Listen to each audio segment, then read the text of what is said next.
साड़ी पहन के डांस करे के त खाली खेसारिये लाल यादव साड़ी पहन के डांस नइखन कइले भोजपुरी इंडस्ट्री में। पवन सिंह डांस कइले बरन साड़ी पहन के। का हाला भाई लोग, उम्मीद बा कि अच्छा बोलो। और आज के वीडियो में जॉन सिंह के लेल बनी, तो चलो लोग क्लिप देखो लो, बहुत मजा। वीडियो के लास्ट तक क्लिप देखो लो। चलते हैं वीडियो को क्लिप स्टार्ट करता नहीं। पवन सिंह स्टार थोड़ी हो तो मौका है। पवन सिंह स्टार थोड़ी हो तो मौका है। रे ई का बोलत है इससे मदर के मदारी तो और का मौका ना था बस। अरे बस कर मर्दे। अरे ना पवन सिंह ढोरी में अंगुली लगा ले तो मौगा आ 3 गो शादी करके 2 गो के छोड़ देला से एगो फांसी लगा के मर गइल तो मौगा हो। बहुत मार मारो। सॉरी पवन भैया, हम तरह के मर्दवा कुछ नहीं की बोलत है, तरह के मोटका बोलता कि पवन सिंह मौगा है। पवन सिंह है, खेसारी लाल के आगे कुछ नहीं है, जीरो है। जीरो मतलब कि अंडा।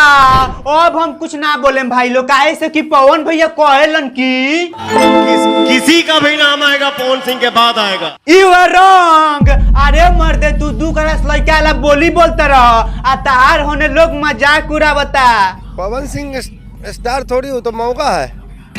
तो का हाल बा भाई लोग, हम हैं दुनिया के सबसे बर्बाद इंसान। और भाई लोग कुछ दिन पहले खेसारी भैया एक बात बोले थे, हमें दिमाग, तू तो जानता रहा कि हमें ठेहुनवा में दिमाग रहेला। अब देखो जब हमको पता चला कि यादव जी लोग का बुद्धि घुटने में होता है तो हमारे एक रिपोर्टर साहब पता करने के लिए चल दिए कि आखिर में यादव जी लोग का बुद्धि होता तो होता कहाँ है, घुटना में कि हिया। और सिर्फ यादव जी लोग से पूछा गया कि बताइए यादव जी आप लोग का बुद्धि कहाँ होता है। बुद्धि वाला हाँ घुटनी में। खेसारी लाल यादव कहत रहे कि यादव के बुद्धि हेमा ना होला, घुटना में होला। एक बार दिमाग फिर जाई तो कौनो ना बचाई। बात सही है। तानी लोग के बुद्धि कहाँ होला? यही होला, घुटना में होला। घुटने में होला। अच्छा यादव के घुटना में तो बात सही है, घुटना में बुद्धि होता है। बुद्धि कहाँ?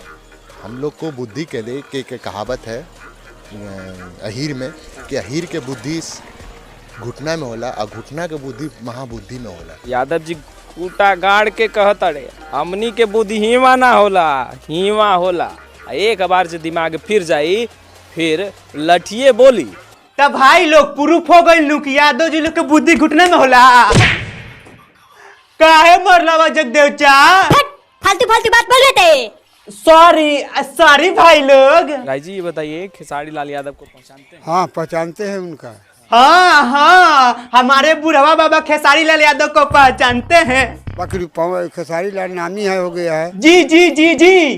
चारों पट्टी का गाना गाता है। सगरो जौन रंग में आइए वो रंग में आते हैं वो खेसारी लाल। एकदम सही बात कहा तारा बुढ़वा बाबा, खेसारी लाल यादव सब रंग में आते हैं, लड़का से लेकर लड़की तक, लड़की से लेकर लड़का तक। तबे नु औरत लोग के ज्यादा ही पसंद आयलन। तो खेसारी लाल में क्या अच्छा लगता है? उसमें सब कुछ अच्छा हमको लगता है, गाना भी अच्छा लगता है, डायलॉग भी अच्छा करता है, सब कुछ बोली भी सब कुछ भी ठीक है। अब कुछ लोग कहेंगे कि साला माधर के मादारी बॉय सुमितवा तू खेसारी लाल यादव को सपोर्ट करता है, तो ऐसी बात नहीं है भाई लोग। अरे पवन भैया के लड़की सब पसंद करेली सन। Pawan Singh ji I love you, I miss you, please आप एक बार पटना आ जाइए मेरे से मिलने के लिए। I love you. देख ले लोग, कोनो लड़की कोनो लड़का के आई लव यू बोलेली सन नानू। पवन भैया के दिल में बसेलन तबे नु के बोलत तारी सन आई लव यू पवन भैया। मगर एगो दूगो ऐसा आदमी बारन जौन चाहेलन कि कुछ उल्टा सीधा बोल दिए, भोजपुरी इंडस्ट्री में कंट्रोवर्सी चले लगे। जैसे कि हई भई देखा लो का बोलता। हमको ये कहना था कि लोग खेसारी लाल को छक्का बोलता है। हाँ। पवन सिंह के जितने भी फैन है, चाहे पवन सिंह भी अभी कहता है वो छक्का है, लवंडा है, ये है वो है। अब तू ही लोग बताओ लोग कि पवन सिंह कब बोले बान कि खेसारी लाल यादव छक्का है। भले पवन सिंह के फैन सब कहेलन सन कि खेसारी लाल यादव छक्का है, मगर पवन सिंह को कोई बात नहीं कहले कि खेसारी लाल यादव छक्का है। और बात रह गई साड़ी पहन के डांस करे के, तो खाली खेसारी लाल यादव साड़ी पहन के डांस नइखन कइले भोजपुरी इंडस्ट्री में, पवन सिंह डांस कइले बरन साड़ी पहन के।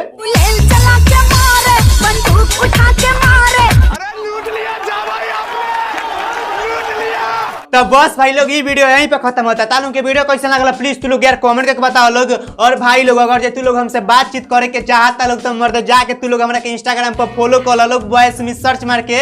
और हम मिलते हैं फिर एक नेक्स्ट वीडियो में, तब तक के लिए नमस्कार प्रणाम बाय बाय। ये वीडियो देख के बहुत अच्छा लगा और उम्मीद है कि अच्छा लगा तो चैनल के न्यू आइल बा तो चैनल का सब्सक्राइब कर दो ताकि ऐसा वीडियो और ट्रेलर हो हर चीज के रिएक्शन वीडियो आपको डाली ताकि आप देख सकी नेक्स्ट वीडियो में।